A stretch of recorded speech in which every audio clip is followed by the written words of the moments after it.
Li Kampa Dareşikiran ya Penaberên Rojavayê Kurdistanê merasîmên bihîdariya Pakrewanê Pêşmergeyê Roj Haşim Abdilqadir birêve çe.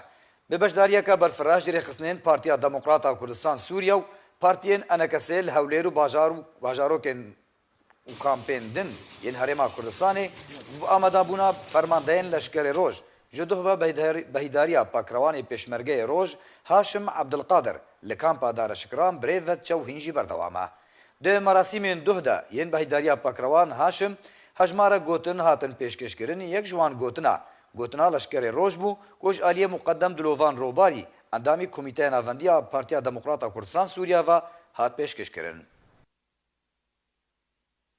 Evroka xembarin bo erkirina şehîdê qehreman Haşim lêbelê xembariya herî mezin ya havalên wî yê sengerî ye.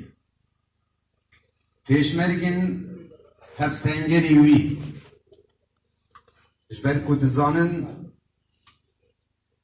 hevalek li kêleka wa ku piştevanê wa bû ku palderê wa bû ji bo gihîştina azadiyê ev roka jina wa bar kir.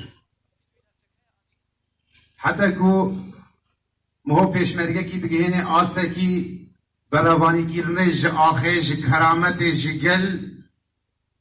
گلک ماندیبون گلک زحمت گلک کت تینا خرج کرن حتی کو دگهیتا آسته براوانی کرنه ام به حوال خود تبایی سرفرازن ام همیشی پروژه شهادت نجبو براوانی کرن ج آخا کرد و کردستان ج گل خواه حتی جدار و زوین کردا ام آمادن خوینا خواه فدا و قربانی بکن.